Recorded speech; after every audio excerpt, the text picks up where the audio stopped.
I'm Councillor Mary Kouros, representing North Ward. And I'm Councillor Henry Davis from the South Ward, and we're both elected council members of the City of Adelaide. Adelaide City Talks is your window into the City of Adelaide and all the things that make our city great, and that keeps it that way.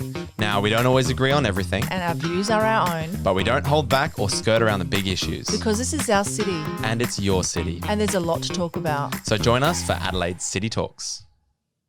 Welcome to Adelaide City Talks, and today we'll be discussing the council meeting of the 20th of November 2023. Mary, how are you doing today? I am really good. How are you, Henry? I'm doing well. It was an exciting meeting last night, lots of things. Yes, it definitely was. And just need to clarify, these are our opinions regarding Yes. that meeting and not the opinions of council. That's right.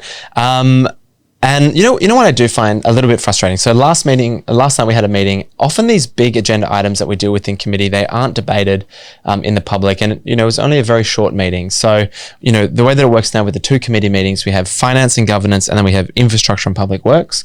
We spent 3 hours total, debating those items. But when it actually comes to council, we don't have really anything to say, and they just get pushed through. Do you have a view on it, whether that's good or bad? I have to say, Henry, I've been struggling with it all year. My view is that the chamber is the place where you actually speak on behalf of your constituents, and you speak to the people, and they want to hear your viewpoint on every item that we have on the agenda.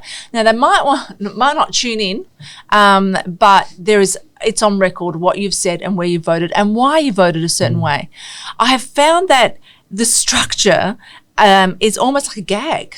It's almost like we've got a committee. That's where you ask questions, and that's where you may speak to it, but you're probably really receiving the information in committee. You're digesting it, so to speak. You're not really making an informed decision at that point, because you've had the papers, and then you ask the questions to administration committee, you listen to their answers, and then you probably go away and you formulate your own opinion. That's what's meant to happen. That's what's meant to happen. But often there's no change from committee to council. No, so then you go to, by the time you get to council... It's frowned upon, It is. If I tried to pull out and say, hey, this doesn't make sense, or what about a long-term financial plan? I would feel a lot of pressure from the chamber of debating items that come up and speaking to it when I disagree with the motion as well. So people just kind of want to rush through the major substantive parts of the meeting, which is the most important stuff. Well, it is. And we get bogged down with all the fluffy stuff. Well, it is. And what I find really frustrating is that we get the full agenda for the council meeting that we're making the final decision on. Then we have the ability to talk about our viewpoint, but we don't. We actually get silence. We can only talk about our viewpoint if it's an opposing view. Since when? Yeah, exactly. Since when am I directed to when I can speak in a chamber? So it doesn't really, make it any faster, because No. we're just pushing it through. No. And the other thing is that's the other thing is we're spending a lot more time dealing with political federal issues rather than the nuts and bolts of council. And that's where we should be spending most of our time on a Tuesday night. Well, I'm finding that the local issues are really being pushed aside, and it just goes to show that maybe some people are not really in it for local issues. Yeah. Maybe. Well, yeah, I think there's a big emphasis on federal issues, nothing to do with really. It seems like most of the council meetings are actually everything but what's important. Well, I'm not part of their faction, so I really don't get part of a say in the majority of the councillors that align together. So it's unfortunate. Well, so one of the major issues that I have with this council is that we had $140 million worth of Main Street upgrades. We then, 30 minutes before the budget was passed in June this year, 30 minutes before the actual meeting, we had an extra motion to cut $140 million worth of promised, and this goes on to your motion in later that you brought in the meeting. Maybe we can talk about that now, but it went from $140 million down to $40 million budget within 30 minutes, and it just seemed to just flow straight through. And there was no real discussion with the community about cutting $100 million out of our Main Street upgrades. I don't think anyone's walking around Adelaide streets going, this is the most amazing streetscape possible. And it's a real disappointing. And you know what was hilarious in the committee meeting, everyone's saying, are we able to use the word bold? We have bold Adelaide, bold this, bold that. How excited are we about cutting $100 million? Is it bold to crash our Main Street upgrades? Is it bold? And then they're trying to say that this is a good word. I think italics is a much more appropriate word for, we get hung up on words, don't we? Yeah. What our ratepayers want to see and what our community wants to see is action.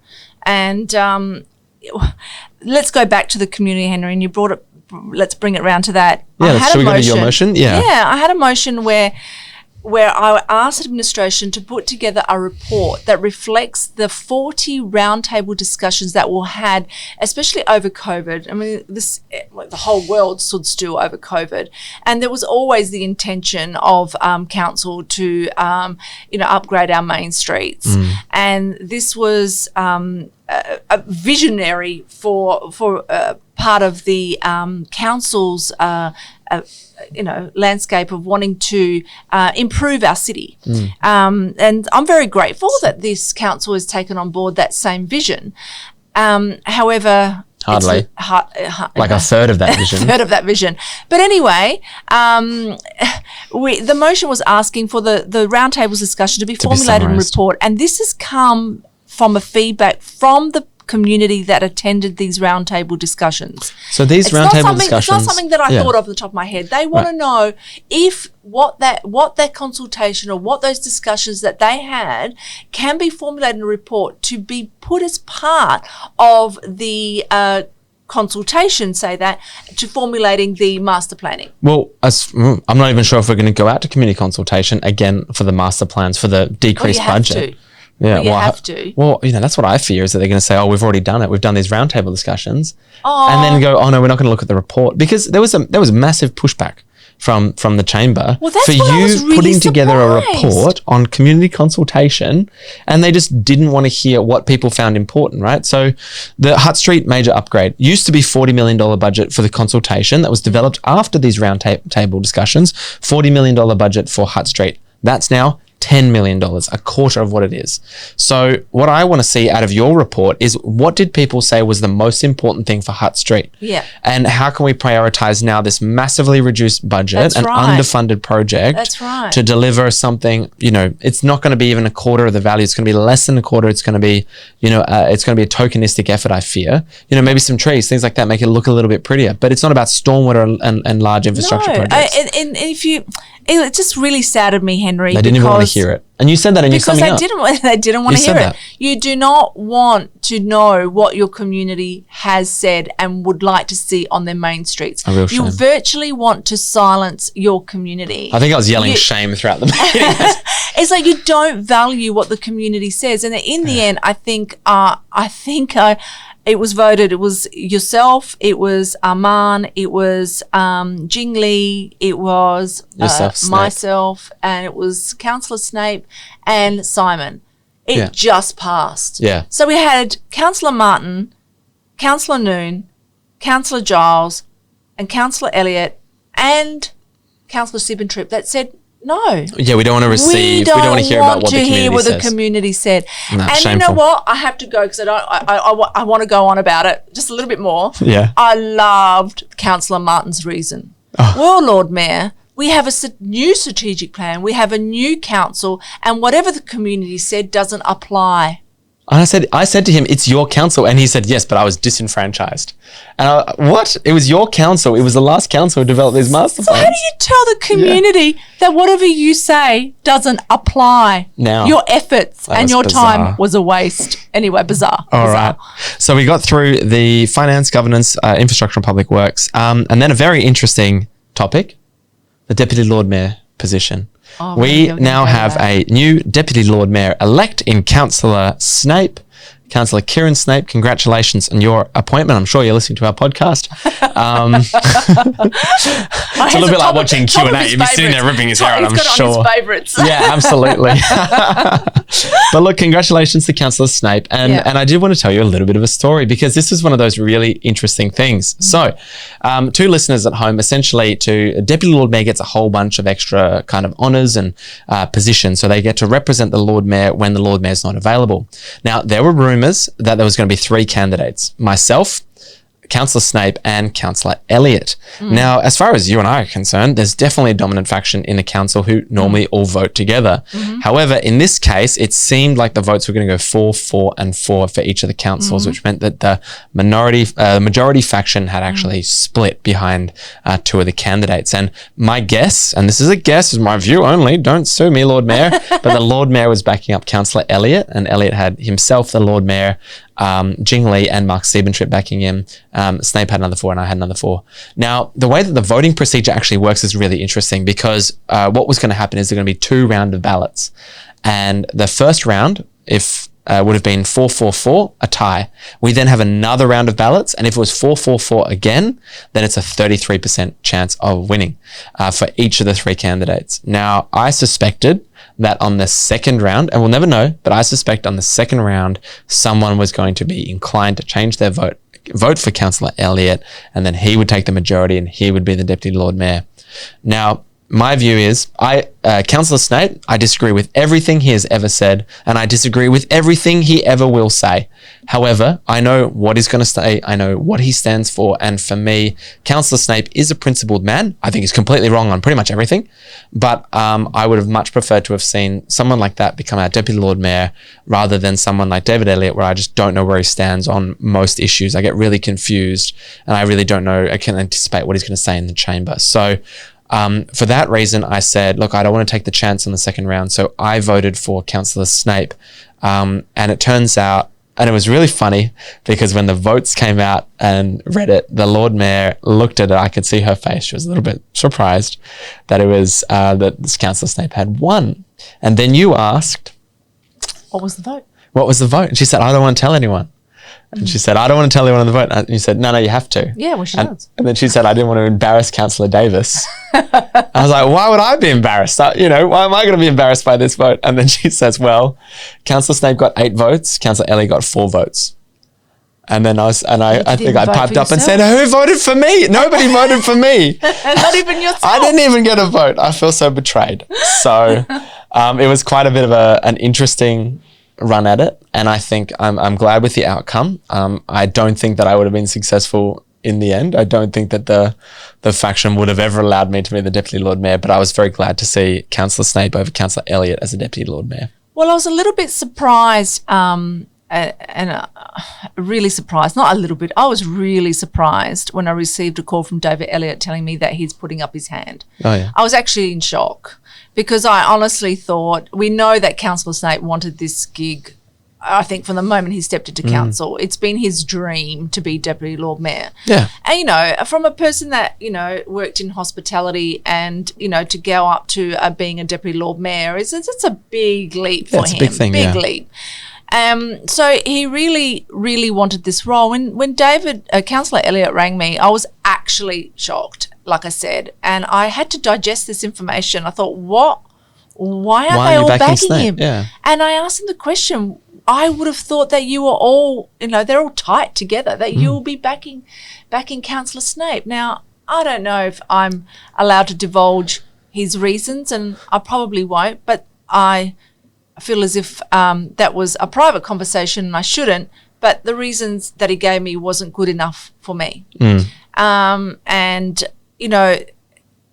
But where I'm leading to is that if he's good enough to vote on CAP, and if he's good enough... Yeah, he's on the council assessment panel making massive decisions. So they voted him on CAP and they voted him on Caterpillar. Yeah. And I gave him all the reasons why they should. And he moves all their nominations for all the positions. That's right. And so they voted for him on CAP, where Aman was also put his hand up. And Much better candidate. And he was... what's his name? Councillor Snape was nominated over or selected over Armand Abrahimzadeh. And I think you put your hand up for Catatilla. I think so, yeah. And so he was won that nomination for that role. Yeah. So if he's good enough to be on those two massive, important boards, why didn't they support him for Deputy Lord Mayor? I don't know. And he also got a massive primary vote return. So look, congratulations to our Deputy Lord Mayor-elect, Councillor Snape. Well done. It was a very strange atmosphere at the end of it. Everyone was very confused. Very. But let's just see where we go. Yeah. All right. So next, do you have your phone on you? I do. Well, you're not allowed to anymore. You got me on that one. I thought I was going to look something up. No, because, you know. You're not allowed to. That's right. So from now on, councillors are banned. We are banned from using our mobile phones in the chamber to send text messages. There was actually a proposal. One of the motions that got put up was to actually ban you using from your tablet from using anything but to access the meeting procedures. So no Google, you couldn't look anything up, you couldn't look at council policies, you couldn't look at your emails, you couldn't look at anything else, any other reference point apart from council meeting papers, which was bizarre. Thankfully, that provision didn't get up, but we're going to ban people from using their mobile phones to send at all during the meeting, and then we're also going to take them away during confidential items. So you can't even use your council or your phone or have it on you when we have a confidential matter. What were your thoughts on the school like approach to our mobile phones? I have a lot of thoughts on this one, but I'll start with one. Is that I just couldn't believe that this was a motion, first of all. We have argued 6 months about the prayer. We have argued 4 months about committee structure. Yeah. We have argued about portraits being chucked out of chamber. Foreign policy. Yeah.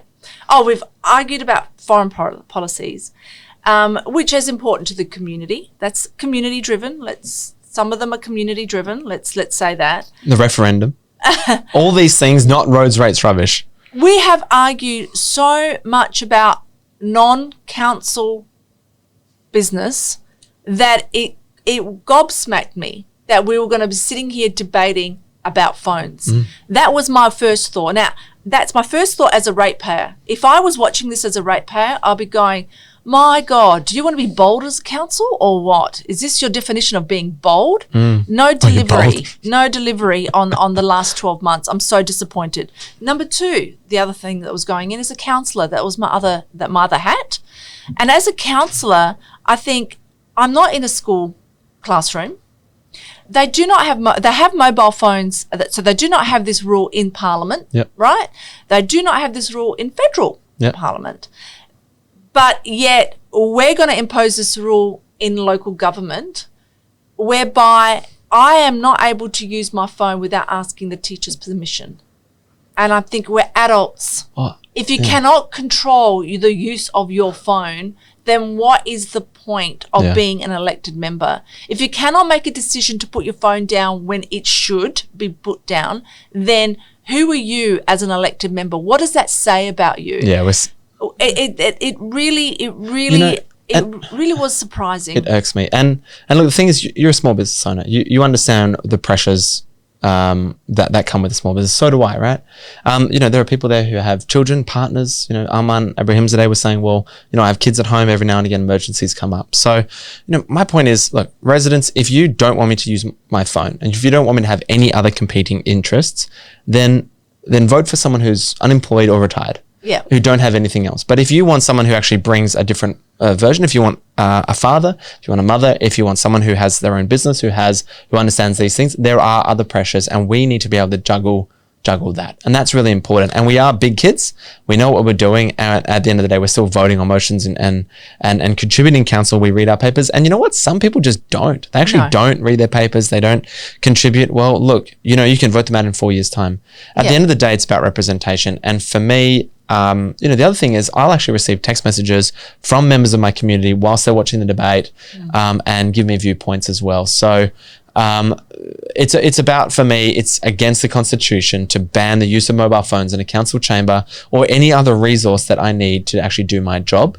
And for me, I actually won't be complying with the ban. If Councillor Elliott wants to charge me with a code of conduct and waste $10,000-$15,000 worth of council legal fees to determine whether it's ultra vires or within the spirit of the scope of the council, I think it's well outside of the scope of council to determine how I use my phone. Well, I'll see you there, but I can't do my job. I need my phone, and I'm a big kid and I can handle my responsibilities. I'm just really embarrassed, Henry, that we have these motions as a capital city. Yeah, I'm just really embarrassed, and if I have to, it's almost like a sitcom.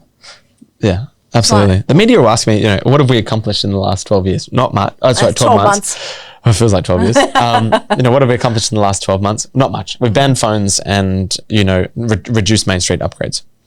That's about it. Lack of decision making has been very evident the last 12 months. So another decision that we had to make was Australia Day. This is probably the last one we'll talk about tonight, but Australia Day. So 25th of January or 26th of January. I had a little bit of a hard time with this one because I heard I read the report when we got our papers, and I'm going, okay, it's more about staff, I think. So just to introduce the item, so basically council had to decide what the administration were putting up was a report asking us to consent, or they were really informing us that Australia Day was now going to be held, and the citizenship ceremony for Australia Day was going to be held on the 25th of January, not the 26th, but still the other events, like there's a morning of mornings on the morning of the 26th of January, and there's a concert and an event in the evening. And a parade. Still held on Australia Day. The federal government under Scott Morrison mandated that citizenship ceremonies happen on Australia Day. New Labor government comes in, says you can do it 3 days before, 3 days after, a bit of flexibility. Cool. Sorry, I just want to introduce that. No, all good. So where my thought was, I was reading the recommendation. I'm going, okay, all right. Could this be an administrative issue? Is because it's a public holiday? I obviously had questions that I wanted to ask in chamber because this didn't come through committee. Then I hear the Lord Mayor on a radio, I can't remember if it was radio or on TV, and she says it is an administrative reason and it costs the city a saving of $5,000. And I'm going, what? Is this for cost-saving measures? Is this to save $5,000? Now, I'm sorry, people. This is what is really did my head in, because we have spent the last 12 months, less than 12 months, $4.5 million on externals. We have spent less than 12 months, $1.5 million on legal fees. We have increased the staff at the City of Adelaide. $120,000 paid to committee chairs over 4 years. We've increased the cost of governance in the City of Adelaide, and yet we're talking about a saving of $5,000. So no, that didn't cut it with me. So I had asked that question last night. I asked if it was about a cost saving. I didn't get the right answer. I didn't even get an answer, and that's what really kills me. I don't really get an answer. It was all fluffed. Because I did point out that the Lord Mayor said it in the media, to the media, about a cost saving, yet that wasn't brought up in the papers. And then I went, okay, well, I'm just going to vote against this because I really don't understand the logic behind it. Is it political driven or is it cost saving driven? Because political driven is a different argument. Totally. If it's a cost-saving argument, then let me speak to that. But I didn't know until Councillor Giles made it political, calling it that it's a day of healing, which it should be a day of healing. 100% agree, and that it should be changed because it brings it's Invasion Day. Now, if that was the argument, then let me speak to that. I did not know what I was speaking to. There was so much confusion. And then when she was summing up and saying that, I don't get the opportunity to talk to my reasons to it being a political reason, and I was gagged. Absolutely. So yeah, look, so my point on it was, I know that a lot of state and federal MPs, they have a lot of different citizenship ceremonies on their agenda for Australia Day, and they want to try and get to as many as possible. Having it a bit spread out actually kind of makes sense. And to me, it's actually an expansion of Australia Day. We haven't moved the actual day of festivities. They actually haven't changed the date, for example. And, you know, these types of discussions actually, I think, are good. We do question what it is, but it's really not up to the council to decide when Australia Day is. That's and right. I think council should butt out of it. Yeah. The other point is, if we were going to move the date, it's always going to be a difficult date. It doesn't matter when it's going to be, right? The only date that I thought would have been appropriate is about potentially the date of the referendum, where references to Aboriginal people were removed that discriminated against them, or also the day, I think it's the 1st of December, when First Nations people first got the vote. So potentially that could be a really good day when everyone in Australia could vote together. But we as a country need to have that debate, have that discussion. And at the moment, the 26th of January represents a good day we can reflect on the past. But it's certainly not for the Adelaide City Council to be deciding.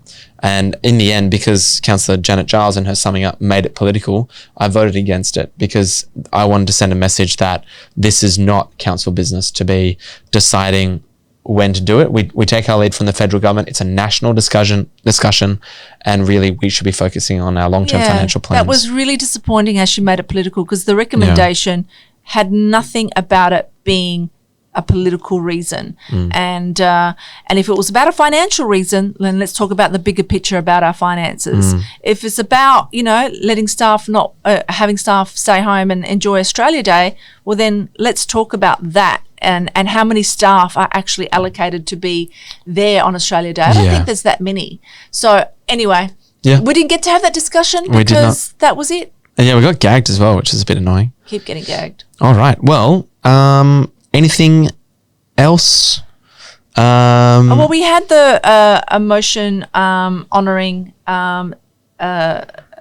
Commissioner That's right. Grant Stevens. And those who lost their lives. And lost their lives on the roads. And I think that's important. But I just want to also state that it's also important, and we must highlight the increase of domestic violence that's been highlighted in the media as well. We've lost 4 women in the space of 1 week to domestic violence. And I think, you know, we need to honour this and have a Royal Commission in domestic violence. Yeah.